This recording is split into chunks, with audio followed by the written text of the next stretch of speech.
पहले तो मैं शिवम आप ही से शुरुआत करना चाहती हूँ। ऐलान तो कांग्रेस की तरफ से गया, लेकिन आपसे शुरुआत इसलिए क्योंकि आप पिछड़ रहे हैं। 2100 उधर 2500 आ गया, प्रधानमंत्री इशारा कर रहे हैं, लेकिन सामने कब आएगा? देखिए, हाँ, मैं आपकी एक बात से तो सहमत हूं कि हम पिछड़ तो रहे हैं।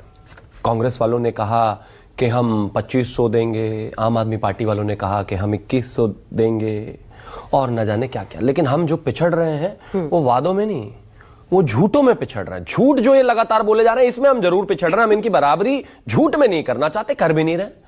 लेकिन जिस तरह की चीजें हुई हैं, जिस तरह के विषय निकल कर आए हैं, जिस तरह की बातें कही गई हैं, ये सबके सामने है। जो लोग 2100 देने का वादा कर रहे हैं, उन्होंने आज तक पंजाब में नहीं दिया। 2021 का वादा है महिलाओं को 1000 रुपए देने का। वीडियो दिखाने की मुझे आवश्यकता नहीं है, पूरे देश में घूम रहा है। कितने पैसे दे दिए, हिसाब दे दो। मौलानाओं को जो 5 साल से दे रहे हो, 17 महीने से उनकी सैलरी रोके पड़े हो, क्यों आज तक नहीं दिया, पहले इसका जवाब दे दो।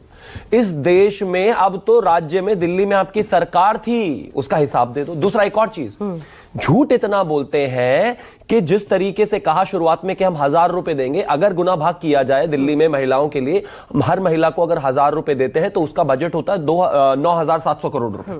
टोटल 2700 करोड़ रुपए का बजट में प्रावधान है। 1000 रुपए देने तक का बजट भी आपने एलोकेट नहीं किया।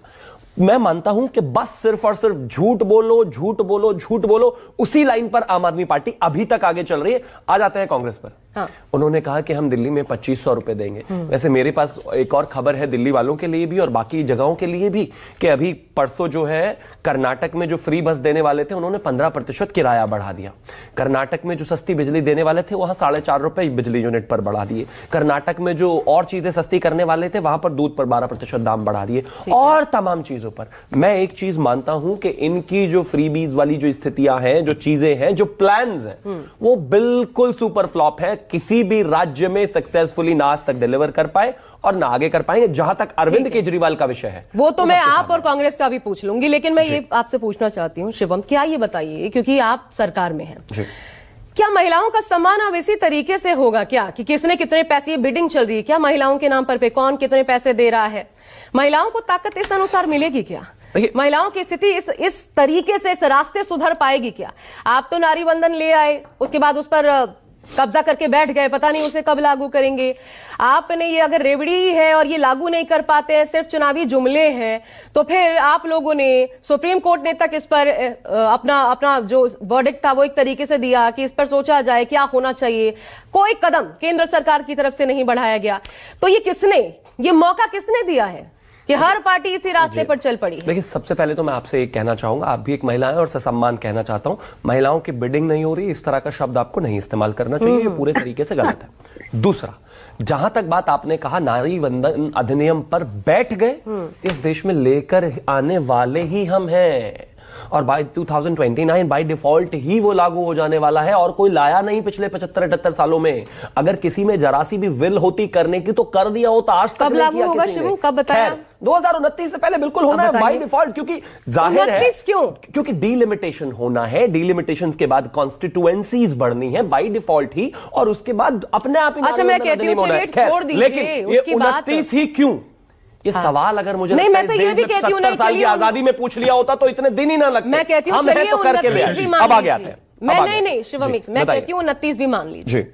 आज ये जो स्थिति बनी है, आप अपनी पार्टी से, अगर आपकी इतनी इच्छा शक्ति, आप चाहते हैं, लेकिन उसमें बहुत सारी चीजें यूं आड़े आ रही हैं, आप महिलाओं को मौका दीजिए। दिल्ली में कितनी महिलाओं को आप मौका देने जा रहे हैं? कितनी महिलाओं को हरियाणा में आपने मौका दिया? कितनी महिलाओं को महाराष्ट्र में मौका दिया? महिलाओं का असल सम्मान तो ये होता, आप उनको मजबूती देना चाहते हैं, सशक्त करना चाहते हैं, बताइए। महिलाओं को हर स्तर पर मजबूती और सम्मान देने की आवश्यकता है।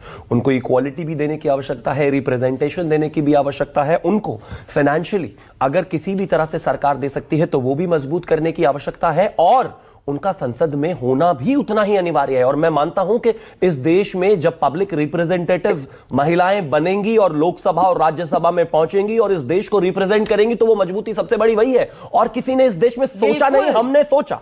अब मुझे मौका दीजिए। एक और चीज आपने कही कि क्या मतलब ये पैसे देकर ही महिलाओं का सशक्तिकरण होगा? हाँ, बिल्कुल होगा, क्योंकि जरूरत है। अगर मैं मानता हूं कि एक महिला के लिए कहीं ना कहीं हाथ खर्च की आवश्यकता है और सरकारें उसमें कदम बढ़ाएं, ये बहुत बेहतर चीज है और हम तो देते हैं जी। चाहे वो मध्य प्रदेश की बात हो, चाहे वो खासतौर पर महाराष्ट्र की बात हो, हम तो बिल्कुल आगे हैं इसमें, किसी को भी इसमें पीछे नहीं रहना चाहिए। लेकिन सिर्फ झूठ और लॉलीपॉप देकर बेवकूफ बनाने की जो कला ये नई शुरू हुई है वो बेइंतहा खतरनाक है। जैसे कि आप सरकार में भी हैं 10 साल से, मुख्यमंत्री भी आप हैं, वादे भी आप ही ने किए, और अभी भी कोई ऐसा नहीं है कि नोटिफिकेशन जारी हुआ, लेकिन बावजूद उसके आप सिर्फ ड्रामा कर रहे हैं, कहते हैं कि नहीं हम 2100 देंगे, हम 2500 देंगे। अरे सरकार में वो लागू कर दो, कौन रोकेगा भाई आपको? ठीक है, अंजलि जी जवाब सरकार में दीजिए। होते हुए नहीं कर पा रहे तो मैं कैसे अंजलि करोगे? जी से जवाब दे देती हूँ।